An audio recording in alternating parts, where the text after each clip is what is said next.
Hi అండి. నా పేరు డాక్టర్ యుగంధర్ రెడ్డి. నేను senior neurologist Ashwini neuro, Nellore. Stress headaches అనేటివి కామన్‌గా మనం ప్రతి ఒక్కరు చాలామందికి వచ్చే ఒక రకమైన మెడికల్ కాంప్లికేషన్.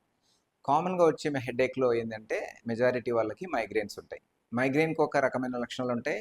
ఇప్పుడు మనం మాట్లాడుకోబోయే స్ట్రెస్ హెడేక్ దీనికి ఒక రకమైన లక్షణాలుంటాయి. రెండిట్లో ఏంటి తేడా? స్ట్రెస్ హెడేక్ అంటే ఎలా వస్తుంది అంటే మనకు ఒక డల్ పెయిన్ ఉంటుంది. అంటే ఎక్కువ పెయిన్ కాదు, అట్లని పెయిన్ లేకుండా ఉండదు. సో ఒక డల్ పెయిన్ కంటిన్యూస్గా రన్ అవుతూ ఉంటుంది. ఒక బ్యాక్గ్రౌండ్లో ఒక పెయిన్ అనేది కంటిన్యూగా రన్ అవుతుంది. రెండోది తలంతా పట్టేసినట్లుగా అనిపిస్తుంది. తల ముందు భాగము ప్లస్ వెనక భాగం లేదు తల మొత్తం యూనిఫామ్గా పట్టేసినట్టుగా అనిపిస్తుంటుంది. ఇది రోజు గడిచే కొద్దీ సాయంత్రానికి డెవలప్ అవుతూ వెళ్తుంది. పొద్దున ఫ్రెష్గా ఉంటుంది, గ్రాడ్యువల్గా డెవలప్ అవుతూ వెళ్తుంటుంది. ప్లస్ ఇది చాలా ఎక్కువ లాంగ్ డ్యూరేషన్ కూడా ఉంటుంది. ఇప్పుడు మైగ్రేన్ అనుకోండి, గంట 2 గంటలు మ్యాక్స్ 1 అవర్ 1 డే అట్లా ఉంటుంది తప్ప, ఇదైతే మీకు కొన్ని రోజుల వరకు కూడా కంటిన్యూ అవుతుంది. ఒక వారం వరకు కూడా మీరు కంటిన్యూగా ఈ రకమైన నొప్పి రావచ్చు. మనకి లొకేషన్ కూడా యూనిఫామ్గా ఉంటుంది. ఏదర్ ఫ్రంట్లో ఉండొచ్చు లేదా బ్యాక్లో ఉండొచ్చు, టోటల్ హెడ్ అంతా ఉండొచ్చు.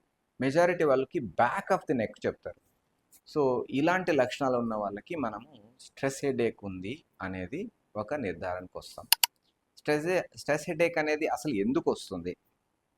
ఎందుకు వస్తుంది అంటే రిలాక్సేషన్ తగ్గినప్పుడు, ఎక్కువగా ఓవర్లోడ్ అయినప్పుడు, నరాల మీద ఒక ఓవర్లోడ్ అయిపోవడం, ఎగ్జాస్ట్ అయిపోయినప్పుడు, నరాలు వాటి పని అయిపోవడం, వాళ్ళ ఎనర్జీ అంతా లాస్ అయిపోయినప్పుడు నరాల్లో, అప్పుడు ఆటోమేటిక్గా బ్రెయిన్ చుట్టూ ఉన్న మజిల్స్ అనేటివి కంట్రాక్షన్లోకి వెళ్తాయి. దీనికి కంట్రాక్షన్ టైప్ హెడేక్ అని కూడా ఒక పేరు. ఎందుకంటే ఈ పుర్రె చుట్టూ ఒక మజిల్ వస్తుంది. ఈ మజిల్ అనేది కంటిన్యూస్గా స్పాజంలోకి వెళ్ళి కంటిన్యూస్గా కంట్రాక్ట్ అయ్యి అక్కడి నుంచి మనకు ఆ నొప్పి జనరేట్ అవుతుంది. మైగ్రేన్ అయితే అలా కాదు. మైగ్రేన్ అనేది మెదడు లోపల ఉన్న నరాలు ఫైర్ అవ్వడం వల్ల వస్తుంది. ఇక్కడ ఈ స్ట్రెస్ హెడేక్ అనేది ఈ పుర్రె చుట్టూ ఉన్న మజిల్ టైట్గా బిగుసుకోపోవడం వల్ల, చాలాసేపు అలా కంటిన్యూస్గా కంట్రాక్ట్ అవ్వడం వల్ల మనకు ఒక రకమైన డల్ పెయిన్ క్రియేట్ అవుతుంది. సో దీన్ని మనము స్ట్రెస్ హెడేక్ అంటాం. సో బ్యాక్గ్రౌండ్లో మనం దాని పేరులోనే ఉన్నట్టుగా స్ట్రెస్.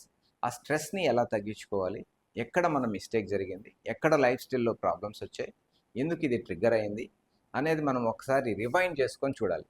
ఆ రోజు ఏం జరిగింది, అంతకుముందు రోజు ఏం జరిగింది, ఎందుకు వచ్చిండొచ్చు, ఇవన్నీ కూడా మీరు చూసుకున్నట్లయితే బ్యాక్గ్రౌండ్లో ఏదో ఒక సమస్య మీకు కంటిన్యూస్గా రన్ అవ్వడం, ఒక వర్రీ అనేది రన్ అవ్వటం, ఒక కాన్ఫ్లిక్ట్ రన్ అవ్వటం మైండ్.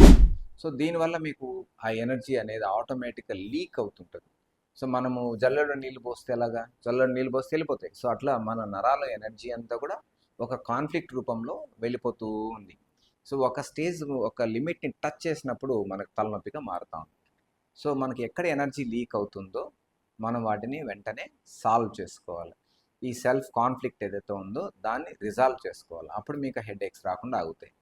మీరు ఆల్రెడీ సఫర్ అవుతున్నారంటే వాటికి కొంత మెడికేషన్స్ వాడుకుంటే కిల్లర్ అటాక్ అనేది తగ్గిపోతుంది.